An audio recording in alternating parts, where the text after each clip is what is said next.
क्या कहेंगे आप? आलोक पांडे जी से मैंने बहुत सारी चीजें आपके लिए ली हैं और आप बड़े ध्यान से सुन भी रहे थे। शुभेंदु भाई, बहुत सारी चीजें हैं। देखिए, ऐसा है, बहुत सारे सवाल उत्तर प्रदेश को लेकर चल रहे हैं और डिजिटल कनेक्ट जिसकी बात हुई है, सोशल मीडिया की जिसकी बात हुई है, जो मानक बनाए गए थे कि ऐसे ऐसा चाहिए, ऐसे ऐसी चीजें होनी चाहिए, ऐसा दिखना चाहिए, वहां होना चाहिए, लेकिन ग्राउंड लेवल पर बहुत सारे सांसदों का जो विरोध था वो अनदेखा किया गया। बहुत सारे गठबंधनों को लेकर सवाल थे, उन्हें अनदेखा किया गया। ऐसे बहुत सारी चीजें हैं जो वर्तमान में दिखी। यहां तक कि जो डोर टू डोर कैंपेन होना चाहिए था, जो सांसदों को, अपने विधायकों को साथ लेकर, अपने अपने जो और क्षेत्र पंचायत, ग्राम पंचायत सदस्य होते हैं उनको ले लेकर जो घूमना चाहिए था, उसका बहुत सारे अभाव देखे गए। यहां तक कि कुछ कैंडिडेट्स ऐसे थे आपके यहां जिनकी ये चर्चा है कि उनकी वजह से 5-5, 6-6 सीटें हारी गई हैं। देखिए संजय जी, आदेश जी का भी जवाब दीजिएगा, उनके भी बहुत सारे सवाल आपकी तरफ रहे हैं। जी बोलिए शुभेंदु भाई। सभी चैनल को देखने वाले लोग, भारत के नागरिक, आलोक पांडे जी, आदेश जी मेरे बड़े भाई हैं। वो उन सब लोगों को मैं धन्यवाद देता हूं जो 1962 के बाद तीसरी बार सरकार बनाने वाले मोदी जी को उन्होंने चुना। सीटें कम हैं हमारी, आप कोई भी कारण बता दो, एक व्यक्ति गलत है, उसके साथ साथ में 4 सीटें और खराब हो गई, जरूर हुई होंगी, मानने में क्या दिक्कत है? हम समीक्षा करेंगे, सही करेंगे, गलत हो गया होगा ठीक करेंगे। पर कई प्रश्न सामने आते हैं आदेश जी। आपको एक चैनल पे मैंने कहा था, जब ये एग्जिट पोल आ रहे थे और आप कह रहे थे कि हम 200 सीटों पर लाएंगे, खाली कांग्रेस की 200 सीटें कम से कम होंगी, तब हमने कहा था आदेश जी, यदि आपकी ट्रिपल डिजिट में आ जाए, आदेश जी आप उस चैनल को देख लीजिएगा, मैं नाम नहीं लेना चाहता हूं, तो आप जो कहोगे वो हार जाऊंगा। और आप 99 पे आके रुक गए। मैं आपका बड़ी बड़ी मतलब मैं आपका इज्जत करता हूं, बड़ी इज्जत के साथ आपको कहना चाहता हूं कि जब आपके 10 साल पूरे हुए थे तो एंटी इनकम्पेंसी नाम की कोई चीज होती है, आपको सीधा 200 से 44 सीट पे ले आए थे। होगा कुछ कमियां करी होंगी, हमने डिजिटल को ध्यान से नहीं दिया होगा, जनता को शांत से नहीं पूछा होगा, कार्यकर्ता को ध्यान से नहीं सुना होगा, पर हम जीते हैं। आपके टोटल सीटों को मिलाकर हमारी सिंगल पार्टी आपसे आगे है, इसलिए अहंकार करने की जरूरत नहीं है। हमने 400 का लक्ष्य रखा आलोक जी, हमको भी मालूम था मुश्किल है। हमसे भी सीनियर, मैं संघ से आया हूं, भारतीय जनता पार्टी में हमारे भी सीनियर पूछते थे ये 400 का फिगर कहां से है, कैसे पूरा करोगे? हम भी सोचते थे कहां से आ जाएगा, कैसे आ जाएगा।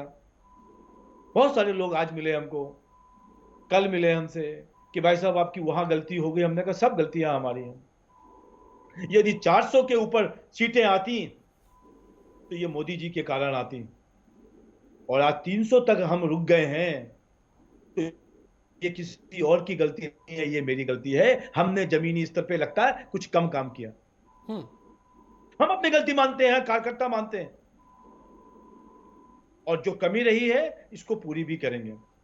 जहां तक आपका डिजिटल मीडिया का मामला है, जब टिकट दिया जाता है तो बहुत सारे क्राइटेरिया हैं, उसमें एक क्राइटेरिया डिजिटल भी हो सकता है, पर हमने जनता के बीच का, जैसे दिल्ली में आया, दिल्ली में हमको लगा कि कुछ पुराने लोगों को हम टिकट दें जो वर्षों से जुड़े हुए थे। पिछली बार आपने देखा कि गौतम गंभीर जी को टिकट मिला या हंसराज हंस जी को भी टिकट मिला, पर इस बार हमने सभी जमीनी जुड़े हुए नेताओं को टिकट दिया और बड़ी अच्छी तरीके से दिल्ली में हमने जीत हासिल करी। कहीं कोई कंफ्यूजन नहीं था हमको। हर बार चैनलों के ऊपर मैं कहता था कि 7 सीटें आएंगी।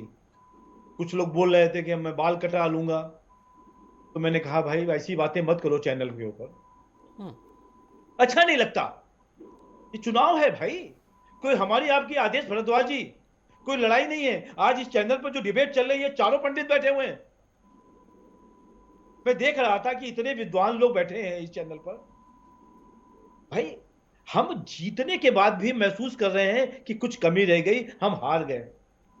अब हारने के बाद भी जीत की खुशी मना रहे हो, किस बात का कि डेंट लगा दिया हमने। अरे भाई, जीत हार चलती रहेगी, पर हम अपना काम नहीं छोड़ेंगे आदेश भारद्वाज जी। और बिल्कुल ठीक कहा आलोक पांडे जी, कुछ लोगों ने ऐसे इस चुनाव 2 महीने के चुनाव में हमारे लोगों ने स्टेटमेंट दिए, कहीं से किसी को टिकट मिला होगा, संघ का परिवेक्ष नहीं रहा होगा, वो पहले कोई स्टार रहा होगा, उससे मीडिया ने घुमा फिरा के क्वेश्चन पूछा होगा, उसको काट काट के लगाया होगा कि आरक्षण खत्म हो जाएगा, ये वो हो जाएगा। अरे ठीक है, हम उस अफवाह को जो विपक्ष ने फैलाने की कोशिश करी, बिल्कुल ठीक कहा आलोक जी आपने, हम समझा नहीं पाए जनता को। जिस तरीके से उन्होंने हिंदुओं को बंटवारा करने की पूरी कोशिश करी, हम उसको ठीक नहीं कर पाए। हमने बताया, योगी जी ने बोला, मोहन भागवत जी ने बोला, परम पूजनीय मोहन भागवत जी ने बोला, मोदी जी ने बोला कि हम कोई आरक्षण नहीं हटा रहे हैं। और पर अवस्थी जो जी, डरा दिया, आपके जो राष्ट्रीय आपने अध्यक्ष डरा जी का दिया बयान आया, क्योंकि कि भागवत आरक्षण जी के खत्म हो आपने, जाएगा। शुभेंदु भाई, भागवत जी का आपने जिक्र किया, तो यहाँ आप ही के राष्ट्रीय अध्यक्ष जी ने एक बहुत बड़ा एक बयान दिया था, तो इसलिए संघ के उस बयान का महत्व क्या रह जाता है, ये तो आपके भी मेरी सामने बात है। देखिए, बड़ी मेरी बड़ी बात समझ, एक कटु सच्चाई है, बड़ी मैं आपको इसलिए बोल रहा हूं फिर क्योंकि से- वो अभी का गिरीश है जी, प्रकरण जी। बिल्कुल मैं गिरीश जी, बिल्कुल गिरीश जी, मैं आपको बिल्कुल जवाब देता हूं। हाँ संघ केंद्र में है और हम सब परिधि में हैं। हाँ आप इसको ऐसे भी समझ सकते हैं कि सूर्य से ऊर्जा मिलती है सभी ग्रहों को, हाँ वैसे ही भारतीय जनता पार्टी ऐसे बहुत सारे संगठनों को ऊर्जा मिलती है सूर्य से। जो संघ है हमारा, सब इंडिपेंडेंट बॉडी है।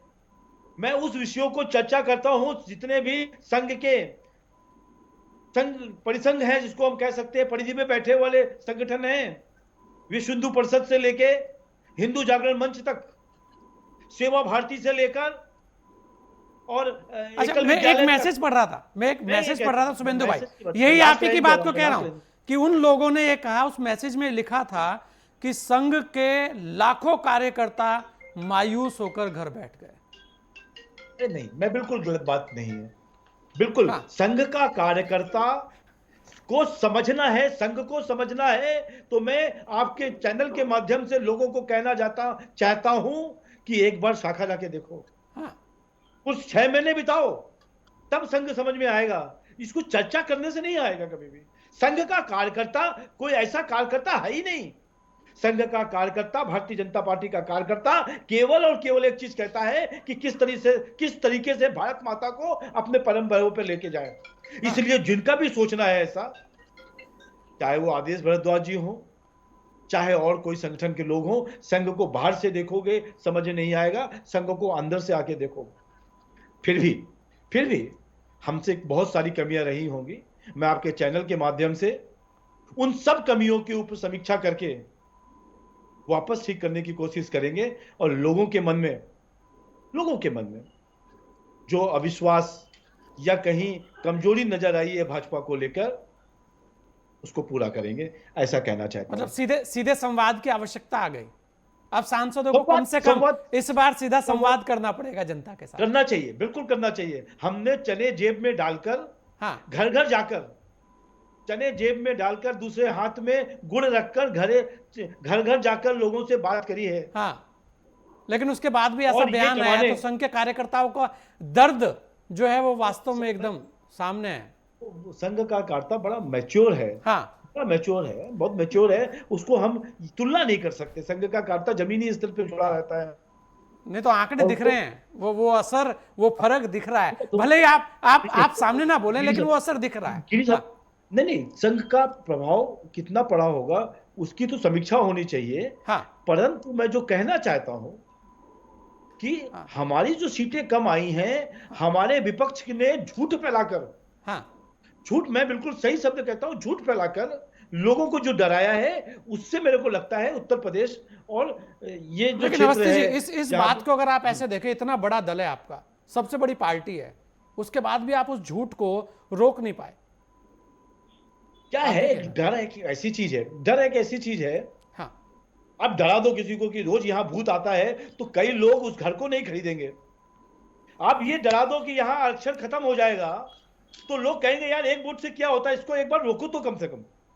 ये समस्या हुई है, और ये समस्या केवल उत्तर प्रदेश और बिहार के आसपास के क्षेत्रों में हुई है या फिर महाराष्ट्र में हुई है। हाँ, नहीं महाराष्ट्र के तो बहुत सारे मुद्दे हैं शुभेंदु जी। महाराष्ट्र पे अगर हम बात करें, मैं उस पे भी आता लेकिन क्योंकि वो एक अलग तरीके का मुद्दा भी है वहां पर। राजस्थान और उत्तर प्रदेश में जो हमको गैप मिला है, हाँ, उसमें आरक्षण का मामला जो डराया गया झूठ बोलकर, हाँ, आदेश गुप्ता जी की पार्टी या इनके संगठन का, उससे बिल्कुल लॉस हुआ है और हम समझा नहीं पाए। ये हम अपनी गलती चलिए